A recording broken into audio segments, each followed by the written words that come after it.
હાલ બે પ્રકારના ફીવર જોવા મળી રહ્યા છે. એક છે ક્રિકેટ ફીવર, કારણ કે આઈપીએલ મેચિસ શરૂ થઈ છે, બીજા પણ મેચ રમાઈ રહ્યા છે. તો બીજી તરફ એ જ દેશની અંદર લોકસભા ઇલેક્શન પણ છે, તો ઇલેક્શન ફીવર પણ જોવા મળી રહ્યો છે.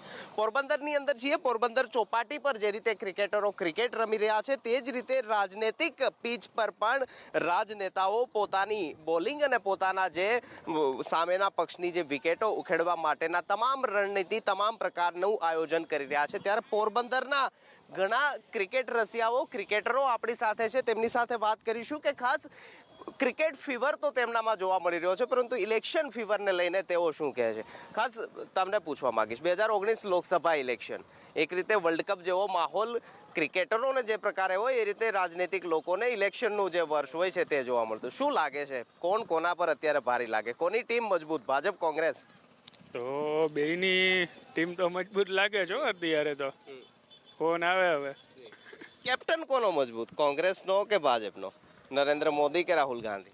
કેપ્ટન દ્રષ્ટિએ જોઈએ તો નરેન્દ્ર મોદી સારું છે, પણ તમે લોકસભામાં જ્યારે પણ તમે મત આપવા આવો ત્યારે હંમેશા એક વસ્તુ તમારે ધ્યાન રાખવાની કે જે સભ્ય તમારા જે પણ ઉમેદવારે ખાસ તો તમારો લોકલ હોવો જોઈએ કે જે તમારા અંગત પ્રશ્નોને તમને વાચા તરત આપી શકે. અને બીજું કે જે તમારા એરિયામાં વિકાસ થયો હોય તો જ તમારે એ ઉમેદવારને પાછા રિપીટ કરવાના, નહીં તો નહીં કરવાના. સપોઝ માની લ્યો પોરબંદરમાં છેલ્લા આપણે 10 વર્ષથી આ જોઈએ છીએ સારું એવું આપણે કામકાજ થયા, તો નો ડાઉટ છે અત્યારે કાંઈ કહેવાપણું કંઈ છે જ નહીં. પોરબંદરની સીટ માટે તો અમે ભાજપ તરફી જ છીએ. ખાસ હોમ પિચનો માહોલ કયા પ્રકારનો પોરબંદરનો? કોણ આ વખતે બાજી મારી જાય તે પ્રકારની? અત્યારે તો ભાજપ બાજી મારી જાય એવું લાગે છે મને, કેમ કે નરેન્દ્ર મોદી સારું કામ કરે છે, એ માટે ભાજપ આવે તો વધારે સારું.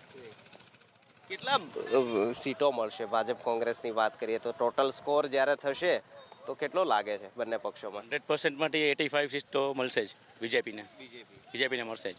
ગુજરાતમાં 26 બેઠકો 14ની અંદર જીતા છે, 26માંથી 23 પાકું. 23 કઈ એવી લાગે? 6-4 જે તમે કહો છો કે કદાચ જશે? અમારા સ્થિતિની જે વાત કરીએ કે પોરબંદરમાં તો બીજેપી છે જ. બીજેપી આવશે. શું કારણ? કામ વિકાસ સારું કરે છે, કામકાજમાં જે આપણે પબ્લિકને જોઈતું હોય એવું બધી કામકાજ કરી આપે છે, કે કોઈ પણ કામ હોય બધા કામ થાય છે. તમે શું કહેવા માંગો? ભાજપ છે તો આતંકવાદ નથી રહેવાનું.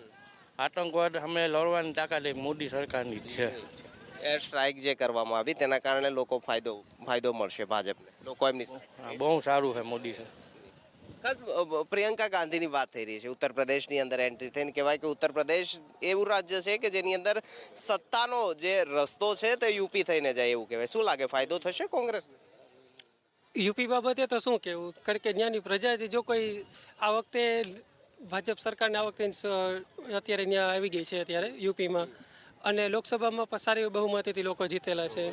તો ખાસ કોઈ એક રાજ્ય પ્રત્યે એવો ભાર ના આપવો જોઈએ, આપણે સમગ્ર ભારતને ધ્યાનમાં લઈને વાત કરવી જોઈએ.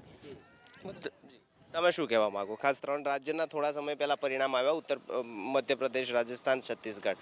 સરકાર બીજેપીની હતી, ચાલી ગઈ, કોંગ્રેસની સત્તા બની. એનું મોમેન્ટમ જે ફાયદો છે તે લોકસભામાં મળશે લાગે? કેમ ખબર હવે. ખાસ સૌરાષ્ટ્રની વાત કરીએ, સૌરાષ્ટ્રમાં વિધાનસભા ચૂંટણી વખતે બીજેપીને નુકસાન થયું હતું, ચાહે અમરેલીની વાત હોય, જુનાગઢની. કારણ કે ભાજપ સરકાર ઘણા તેમને સારું કરી રહ્યા છે, પણ એવું જરૂરી નથી કે ગુજરાતમાં ભાજપે જે પણ કોઈ ઉમેદવાર ઊભા રાખ્યા હોય બધા વ્યવસ્થિત હોય છે. મતલબ કે બધા ઉમેદવાર હોય છે એવું પણ હોય છે કે કોઈ એરિયામાં સપોઝ પર્ટિક્યુલર કામ ન કરી શક્યા હોય છે. આજે ગુજરાતમાં આપણે ઘણું જોઈએ છીએ તો કેટલાય જિલ્લા એવા છે કે જે હજી પછાત વિસ્તારમાં આવે છે. જેમ ઉમેદવાર સારા હોવા જરૂરી છે, બાકી તો તમે આજે કોઈ પણ સારા ઉમેદવાર ભાજપમાં પણ ઉભા રાખશો તો પણ હારીને જ આવશે, કારણ કે જો વિકાસ ન કરી શકો તો પ્રજા એને જવાબ આપશે જ. તમે કઈ કહો? અમે અહીંયા ધારાસભ્ય જોઈને વોટિંગ નથી આપતા, અમે અહીંયા છે ને નરેન્દ્ર મોદીને જોઈને વોટ આપીએ છીએ. લોકસભાને ધ્યાનમાં રખાશે, કેપ્ટનને ધ્યાનમાં રખાશે, અહીંનો સ્થાનિક પ્લેયર છે તે મહત્વ નથી આપતા અમે લોકોનો. અને ખાસ કહી શકાય જે ક્રિકેટ રસિયાઓ છે, ક્રિકેટરો જે અત્યારે આ પોરબંદરની હોમ પિચમાં ક્રિકેટ રમી રહ્યા છે, તેનો અલગ અલગ પ્રકારનો વ્યૂ જે છે તે સામે આવી રહ્યો છે. અને ખાસ ઇલેક્શન ફીવર અને તેની સાથે સાથે ક્રિકેટ ફીવરની અંદર જે ક્રિકેટરો છે તે પોતાનો મત રજૂ કરી રહ્યા છે. કેમેરામેન જયરામ રબારી સાથે નિકુંજ જાની, એબીપી અસ્મિતા, પોરબંદર.